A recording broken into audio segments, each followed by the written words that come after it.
Okay, Gary. This is our Kimball Lake site. If you go up to the address bar, you can log in um, with this URL, which I just sent you.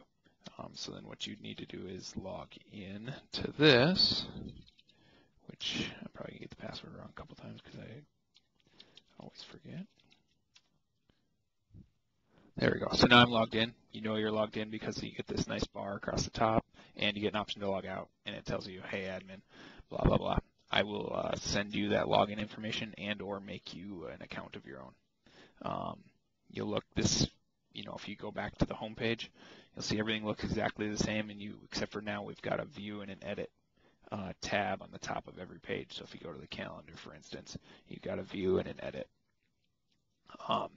To make just simple text modifications, the ICE in, ICE out record is a good example. You will go to the page and hit edit, and this will bring up basically the text for that page. This page is a little complicated because it's got some tables, but if you get an idea, you can see that here's one, here's another one, then the next here, so you can see that this is just a repeating pattern over and over and over again. You'd scroll all the way to the bottom. I've already done this one. You'd put the date in. Anyway, once you make your modifications, you can hit save, and then they would show up here. A different example that maybe doesn't have as much HTML in there, or maybe isn't as complicated, would be another one that we end up doing a lot is like the minutes. Notice there's just a bunch of the same links over and over and over. It's the same concept. You'd go to edit, see what's already there. So like here's an HTML link. Here's the actual what HTML actually looks like. Here's the location that this link is going to go to, and this is the name of that link. So if you were going to make one that was for this year, let's just say the 15th, and let's call it the 15th again. You would go through and then just make sure that this file exists in this location, which I'll show you in just a sec.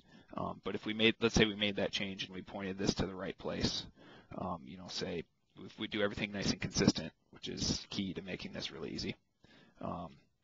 In theory, this is where that date's file would be. Anyway, we can scroll down and hit save, and you'll see that link now exists. The problem being when we click on that link, that file is not there, so it can't find it. All right, if you wanted to delete something, you do the same thing. You just highlight it, scroll down, hit save, and you're good to go. Now that 15th one is going to be gone. That's it. That's really it for updating the website. It sounds more complicated than it is. That's really all there's to it. I'm trying to think. For the calendar, I tend to just take the picture you guys give me and I put it in there. And this year it was a little bit smaller, but the same concept. All it is a little HTML image, and then you're sourcing where you have that file. That's this entire page. You would change it and you'd go down and hit save. So really what you would do is you would make sure that the 2016 calendar got named 2016.calendar.jpg and save it in the appropriate spot. And then you'd come in here and you'd change that to a 16 and hit save and you'd be done. So like I said, it's relatively simple that way. So that's the editing there. I keep talking about saving the files. If you use a FTP client, which I can send you a link to one, and I'll send you kind of the login and log out and stuff, but here are where all the files are on the web server that we use.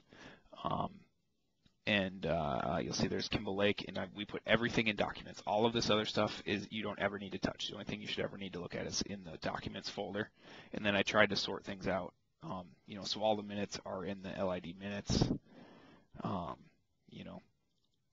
All the the KLHA minutes are in here, and it's the same thing you do. You end up creating these files and you email them to me.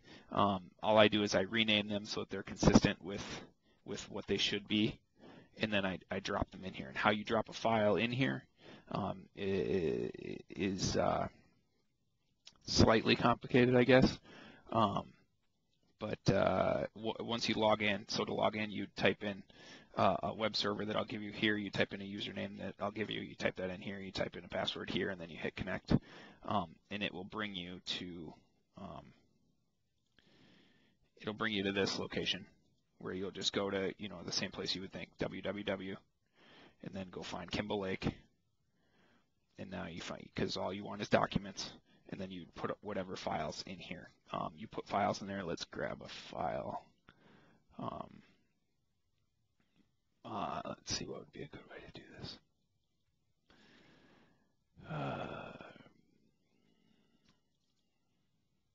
So let's say you'd browse to where your file is located on this side. So I'll grab this particular file, but for instance, if it was a minutes file, you would have already named it and done everything nicely, and it'd be sitting on your desktop over here. And to move it, you'd literally just drag it and drop it, and it would get copied over there, and now this file is there. And so if you went to the website and we wanted to link to this particular file, which I'm actually not sure what's in there, we could go to the, what was that? That's the Lake Improvement District minutes. And we know that file is named rob.txt. So we would go over to edit, and we would change this part to rob.txt, and that link would then link to it. So let's do that. I'm just copying and pasting what's already there. Like I said, you don't actually need to understand or type any of this stuff.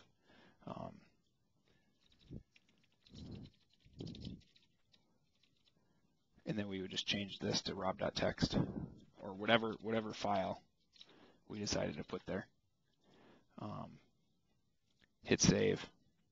Now you notice our website has a link, test link to rob.txt. If I click on it, it's going to give me some random information, apparently some passwords from way back in the day for a friend of mine. But that opened up that file the same way you would do the exact same thing for a PDF or any of that kind of stuff. I hope that is somewhat simple for you. I will send you some links and stuff and some information, and maybe make you a new account to be able to do this kind of stuff.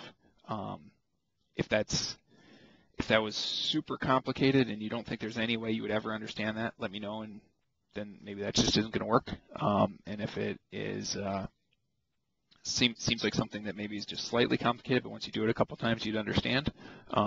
Maybe I can walk you through it doing it a couple times, or you can just give it a shot, and I can always fix if you break things or something like that. It's really pretty hard to break. If you go to edit, you can actually go back in time to previous versions of this file. So don't worry too much about messing with stuff. All right, I think that should be it. I'm gonna send this.